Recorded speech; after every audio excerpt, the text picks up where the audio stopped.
All right, deal finders. Today we have an incredible podcast, and this is going to be for a good chunk of you out there listening that just don't have the time, don't have the energy to go out there and buy discount properties and start tearing down walls and sanding floors and doing all that legwork. This is an incredible podcast with Zach from Rent to Retirement, where you can look at and buy turnkey rental properties so you can invest in real estate, get the tax benefits, get the cash flow, get all the depreciation and appreciation, but you don't have to put in all the legwork, right? So let them do it for you. I'm not gonna spoil it for you. Just grab a pen and paper, listen in, and listen to some of the really amazing tips he gives us on how to pick markets. No matter if you want turnkey or if you're doing this to get discount properties, this is going to be gold for you. All right, so stay tuned. We'll talk to you soon. All right, deal finders, we are back with another podcast for you, and I have a great guest here, Zach Lemaster, and I'm so excited for this because I'm going to get a lot of information out of this podcast, and I hope you do too, because we're going to dive into the build to rent, the turnkey rentals, the business that is just booming all over the country right now, and so I'm excited to hear where that is with you. But Zach, first, can you just introduce yourself to the audience, kind of 30 seconds, top-down view, where are you, and who are you? Great, yeah, and thanks for having me on, Andrew. Super excited to be here.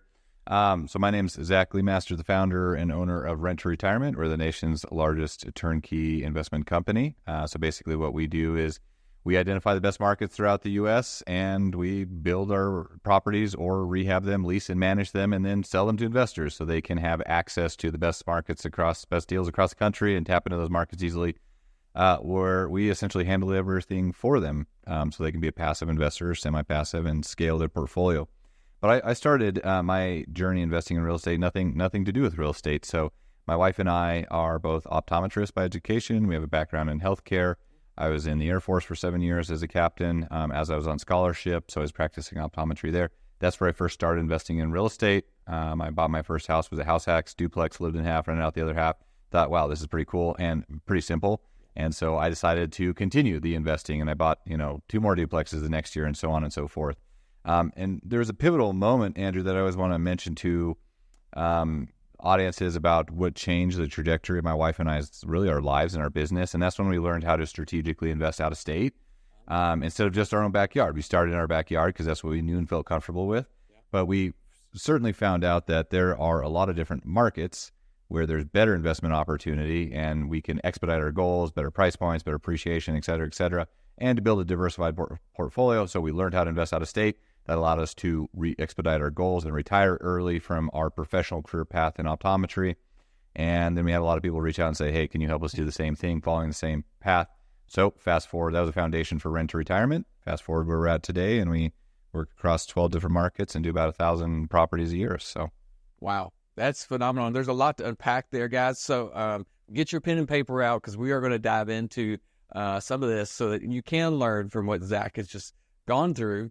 And if your goal is to get out of your 9-to-5 job or whatever that looks like, or coming out of the military, we actually get that a lot, and we'll talk about our market specifically. And we get a lot of military here, but there's people that are trying to do exactly what you did. So we're going to dive into that. But first, I like to see and talk through, because we're the Deal Finders Club, and when let me. I'm not going to say it yet. I want to ask you first. Where was your first deal in real estate? How did you find that one? My first long-term buy and hold was the duplex that I house hacked. Okay, that does count because that was one of our best first investment properties. Used a VA loan, bought no money down. My first kind of creative deal that was a pure investment was a wholesale deal that was kind of in rural North Dakota, because that's where I was stationed in the Air Force. So I early got into wholesaling to build capital to buy more rentals. Yep. So awesome. So what I was going to hit on is that we talk and teach that getting started in real estate is really available to everybody. But in today's world, a lot of YouTube and TikTok and a lot of people talk about just going and doing this virtually, and you can do it anywhere you want. And so what I want to make sure that our listeners and our community know is that don't overlook exactly where you're sitting. Like you said, at rural North Dakota, and you got a deal, and you were able to house hack. Like, wherever you were living, you found a deal and an investment. And so we teach and show people how to be a local house buyer and a local wholesaler, how to find deals in your own backyard, because everybody, it seems like, I need to go back and count, but I think everybody I've interviewed on the podcast said their first deal was in their own backyard. It was in their own network, somebody they already knew. They just had to start looking. And so, guys, if you're in that spot, you haven't done a deal yet, look, open your eyes, open your mouth, tell people about it in your own backyard.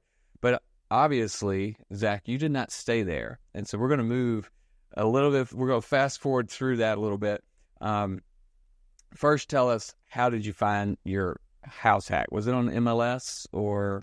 This is just a good old MLS property. You know, nothing super sexy or fancy about this one, except for it had a downstairs, a split level house that had a separate entrance. And guess what? We could rent that out to cover the mortgage. Beautiful thing. It's a beautiful thing. And when you're house hacking, man, it's so easy to do. Those deals are everywhere right now on the MLS.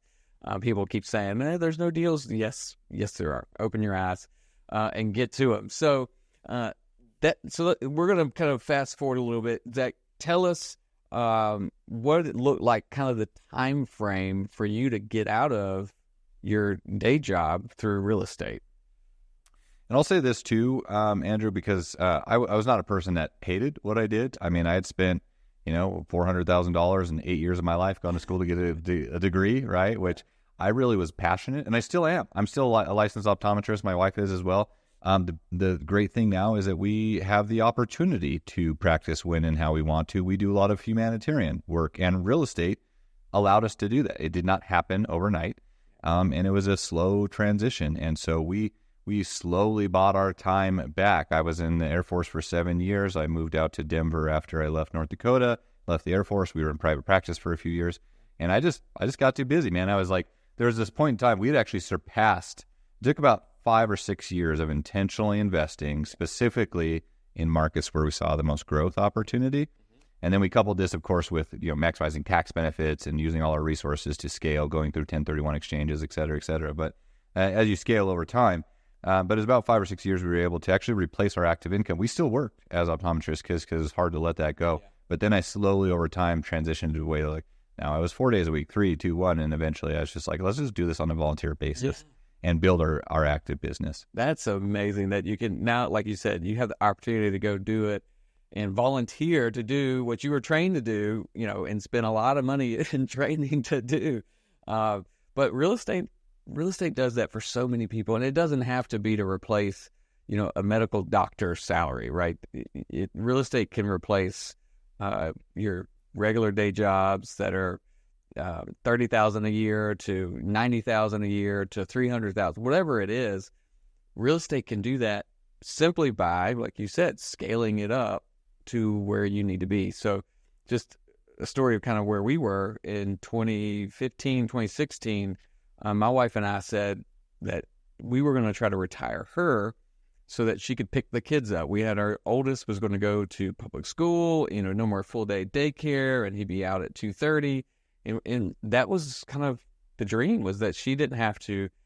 She was a director in financial services, so it's kind of a stressful job, every day, always. And so for her to be able to do that was our goal, was our dream. And we did it through rental properties, right? And we weren't replacing, medical doctor salary, but it was a good salary that we had to replace. And it took 35 rental properties to do it, leveraged with mortgages. So we set a goal and we went out and we went full speed with real estate as our mechanism. I think that is the biggest thing that people have trouble with today, is making that decision. And you guys did it pretty early. Well, let me say this too, though, Andrew, because I think a lot of people are in different places. And you may hear our stories, right, where we did fully replace our income. Yeah. There's nothing wrong with not doing that too, right? I mean, there's something to be said about. I'm very passionate about rental real estate. I don't do any investing other than real estate, so I'm hyper concentrated in real estate, but I'm very diverse among real estate, different markets, different asset classes, things like this. And I truly believe, and I know that you would agree with me, that there's no better or more predictable path to wealth than than real estate because of how much control you can have in the investment. And when you mix business and the tax benefits and then leveraging other people and the bank's money and all these things combined, like there's no other asset. Like the recipe is there. Yeah. In real estate, whether it's not with anything else, it is the most predictable path to wealth, and it won't happen overnight, right? A lot of people want immediate gratification, but it also doesn't take a lifetime. Both of us are very we're success stories, right? Where we can showcase that with a few years of intentional, dedicated investing and some hustle, that you can create, like financial freedom and generational wealth. It's not all easy. You got to get your hands dirty, but you got to stay committed. And the beautiful thing is real estate can start as a side hustle. It can remain a side hustle. It can be just a passive way to invest. A lot of our investors are like a lot of our, healthcare colleagues or whatever, that they love what they're doing. They want to keep doing that, but they want to make a smart investment decision and own rental real estate, right? But not have to be the manager. So it's all different. It depends, I think, what you want to do with rental real estate, but it's up to you. There's no wrong answer as long as you're doing something, in my opinion. No, you're 100%. I'm right there with you. It's completely up to what you want to build your investment portfolio and strategy to be. And that's the beautiful thing about real estate is there's so many options. You can go one of 100 ways.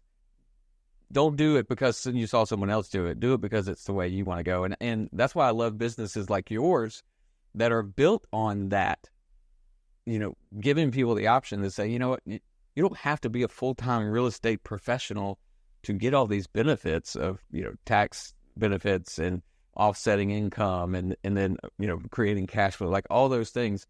You don't have to be a full-time professional to start getting some of those benefits. So let's talk about where you are today, Rent to Retirement, one of the largest companies that do this and provide this service. So tell me just big overview of what the company is doing right now. And then my question is, what makes the best markets? Because you're in 12. So let's dive into that. Yeah, that's been an evolution as real estate is dynamic, right? Yeah. And so, but essentially just what our company does, Andrew, and this is really a foundation from us learning, my wife and I learning how to invest and then systematizing in that and scaling that, right? Is like we had the foundation and we just were able to replicate that and do the same thing and help other people. But essentially what we do is we want to first identify the best locations throughout the U.S. where there's the best opportunity. And to your question, like what is the best opportunity? Because the U.S. is a very diverse landscape. And people often get a little bit of analysis paralysis because they're like, whoa, when they start to think outside of the box. And some people can't invest locally. I would agree with you. It's a good starting point. You don't have to start locally. But I think at some point you do need to start evaluating other markets. And when people get to that point, or if they live in a really expensive market where, man, it's just they don't even have enough money to buy a house, right? But they start thinking it's like, the U.S., there's too much to think about. We try to simplify that for them. So we find the best markets, and this is a combination. I mean, with a whole laundry list, we could talk an entire day about this, but fundamentally, we want to be in areas that, can have positive cash flow. This means we are below the median house price point. Right now, that's $408,000 nationwide. We want to be below that. That gives us the largest tenant demographic as well as retail buyers. We ought to be in areas that have landlord-friendly legislation, low taxes, future population and economic growth, areas that are in the path of progress, not just in areas that have a diversity of industries, not just an area that's relying on one industry like oil or gas that could change. We want to be in areas where we have high rental demand. It all comes down to supply and demand, right? Mm-hmm. And there is a housing crisis in a lot of parts of the country right now. I mean, especially in the Southeast. So we want to be in areas where you can still have positive cash flow, high rent rates relative to home prices. And I could go on and on and on. But basically, I mean, it's fun. Don't overcomplicate it either, right? If there is housing demand in an area and people are moving to that area, they need housing. And if you can provide that solution for them, you're probably going to make a pretty safe bet, right? But you need to be conscious of these other things. So we work in two main geographic locations, Midwest and Southeast. Okay. Midwest is Ohio, Missouri, Indiana. These are areas where we're rehabbing houses, average house price point, $150,000, $200,000. And then the Southeast is where we do majority of what we offer is new construction, build to rent, single family, small multifamily houses that are brand new built houses in A-class areas where we get quality tenants. And, people own those for many years and do quite well. Yeah. So I have to ask, we didn't talk about this. We are in Columbia, South Carolina. Is this one of your markets? We don't personally build in Columbia, but I love Columbia, and I love South Carolina and Carolina, just Southeast in general. Right? I mean, this is an area, and I'm sure you could speak to this. People are moving there, right? There is an undersupply of housing. So, I would sit here. I could rattle off, all those bullet points. I'd give you 10 reasons for each. Wow, Columbia is the hot spot, right? I'm super bullish on our area. All the things you talked about, positive cash flow, landlord friendly. But one of the biggest is the demand for housing. Is we have industry coming. And then we have the things like we talked about, the military. We have a couple of military bases right here in our city, and so we have one of those markets that the supply is low and the demand is getting bigger. It's going up, and so we have to go talk offline about this, because we are about to build 34 or 36 duplexes. Build to rent. We're actually looking for, how does that really work? So let's walk through that. Let's use this for my education right now. So we have the land, we have the development, we have it approved. What does it look like to build to rent? How does a company like you do that? And by the way, we don't work in your exact backyard, but Sumter, where Shaw Air Force Base is, we do some building there. So, I mean, build to rent is, I think it's blowing up right now. And you mentioned this in the beginning. I think it's where there's a lot of opportunity, because especially if you can be in these markets where there's, just an undersupply of housing right now. That's if we look at some of these markets. I mean, we could, like I said, sit on here all day and talk stats as you mentioned as well. But I mean, generally speaking, construction is slow right now, and it's, especially over the past couple of years, it's been a big pain in the ass. But the population is still moving to these areas, incrementally increasing over time, and so this, like, the supply and demand discrepancy is getting worse.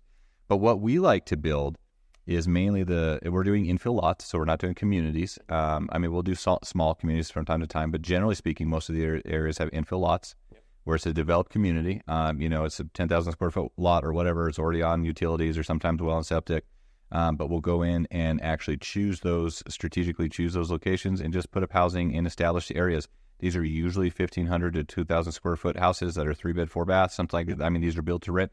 They're nice homes, but we're not going lavish with them, right? Where there is this loss of returns at some point, right? Where you're overbuilding, because you're looking for a quality tenant, but we want rents like on, let's say, let's use some of our Southeast, like Florida properties, for example, or Alabama. Those are usually price points in the $250,000 to $300,000 range, and rents we'll see in like the $1,700 to $1,900 a month range, which we know will produce a 6 to 8% cash on cash return. But the most important thing, which, I mean, that's okay, that's attractive enough for a year. That's year one analysis.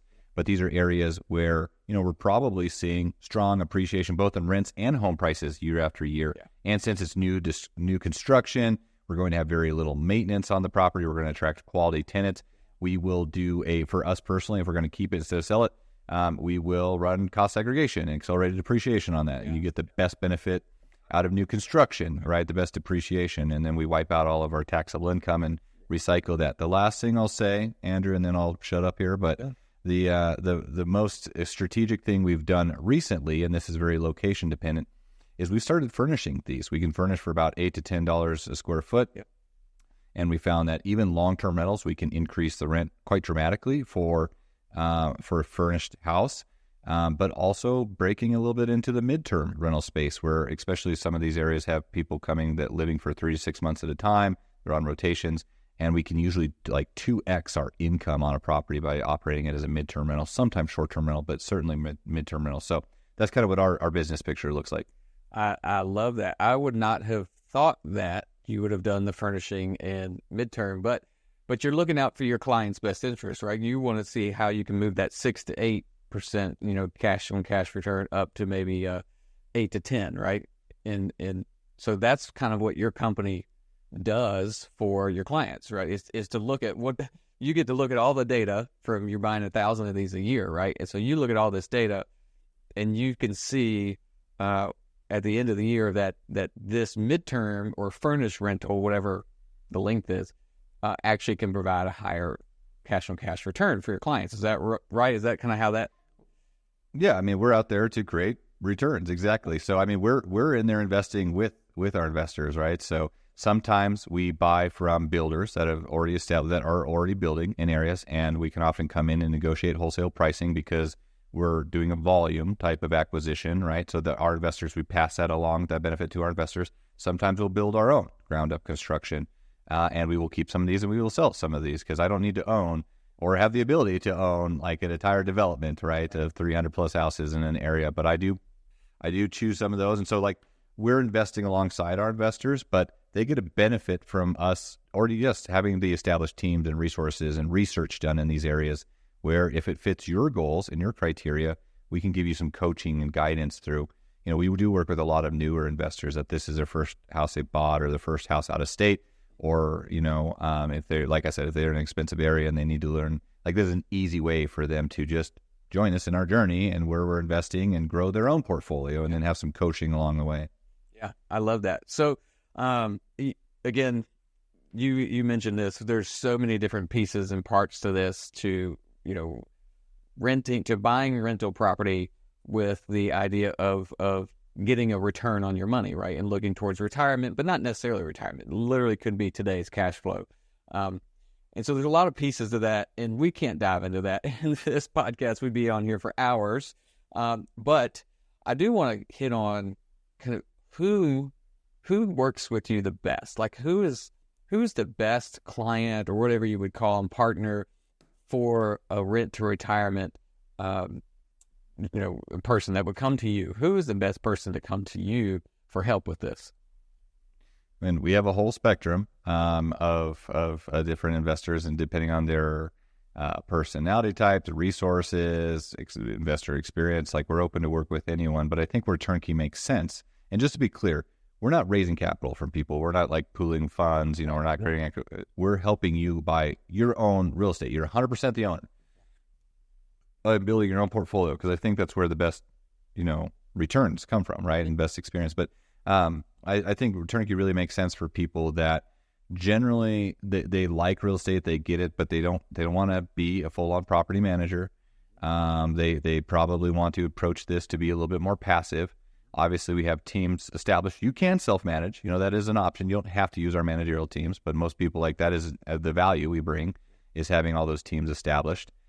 So people that generally want to be passive, if you live in an expensive area and it's difficult to scale or to even get started in that area, although you may have some creative ways for them to do that. But if you're looking to get started, especially out of state, if you're looking to scale quickly and learn along the way, our team is certainly willing to help those type of investors and who we work the best with. Yeah, that's awesome. Yeah, I like to make sure we kind of clarify that. I'm glad you said you guys are working to help them own their own real estate. So you're not coming in and partnering with it, or maybe you partner totally separate, but like the idea is they go and get their own real estate, and you're helping teach them, especially with the out-of-state buyers, or, looking for that market that is proven and already has you as management. Because we actually help people, locally. We help people find real estate here to buy as their cash flow or retirement or whatever, whatever that looks like. And typically we buy, and we help and coach people to buy value add, where it's you're buying it at a discount, you put a little work into it, and then you keep it as your rental. So again, there's so many different ways to profit, to build a business, to create wealth in real estate, that it really depends on who you are. And you listeners, if you're listening to this or watching this on YouTube, like, who you are is the most important piece of what you do in real estate. It doesn't matter what Zach's doing, what I'm doing, what the rest of YouTube and TikTok is doing, whatever. It's what makes sense for you, your business, your family, and what you want to build. So that's why I love talking to people like you that have great business model. You're making it accessible to people, just like we do locally. You're making it accessible to people, across the country and, wherever they are. I think about, and I talked to your business partner the other day, and I was thinking about somebody that's here locally. He is a medical doctor, his wife's a medical doctor, and they have friends and they want to invest, and, and I'm saying, oh, you should do this. And he's like, I don't want to paint. What are you talking about? I'm not doing work, and so it's not, it's not wrong. It's right for him. I said, but I'm not the best person to help you find, the turnkey rental. Yeah, I'll connect you with someone else, with an agent or somebody like that, right? So we're connecting them with you guys. So that's what I love about this, and I appreciate your time jumping on here. So if someone has some questions about turnkey rental, renting to retirement, renting to get cash flow today, or make better returns on their money, how should they reach out to you? Yeah, the best place is just go to our website, Andrew. That's renttoretirement.com, renttoretirement.com. We have a ton of information out there, right? Our YouTube channel, our podcast, we really try to provide as much information as we can to help people get started and scale their portfolio, learn about market analytics, and then if you're interested to work with us or, have a discussion, schedule a consultation with one of our investment strategists to go through and talk about your goals, your criteria. Maybe we can recommend some different markets and resources for you. We don't charge investors anything. We make our money through building houses, right, and rehabbing them. So we make ourselves available to add as much value as possible. If you're listening to this in the car, you can also text REI to 33777. And just to finish on your first point, I mean, real estate's a beautiful journey. There's 1,000 different things you can do, but you said it best in the very beginning, Andrew, and that's like, you got to get started, right? In your first deal, that first one, I personally feel like that first one is less financially important, although it may feel like very financially possibly burdensome or committed if it's a lot of money. But that first deal is very important mentally and emotionally just to get you in the game, and then learn to scale over time, because real estate, I mean, it's just crazy the things that you can accomplish with it. But you got to get started, and you got to stay consistent to keep scaling. Yes, I love that, Zach. That's an awesome way to finish us up. So, guys, whether you're listening to this for the first time or the 30th time, we're the Deal Finders Club. We are here to help people find deals locally where they are in their community. And so if you need any help with that, if you have questions with that, dealfindersclub.com, that's the best place to go to find out all of our links. We have free scripts. We have property analysis tools. We have everything on there to kind of get you started and get you out of your own way, so that you can make a decision and start investing in real estate today. So if you have questions, you can reach out to us there. Until next time, go out there and be a deal finder. Thanks, Zach. Thanks for listening to the REI Deal Finders podcast. You can find out more and apply to be a part of the REI Deal Finder community at reidealfinders.club.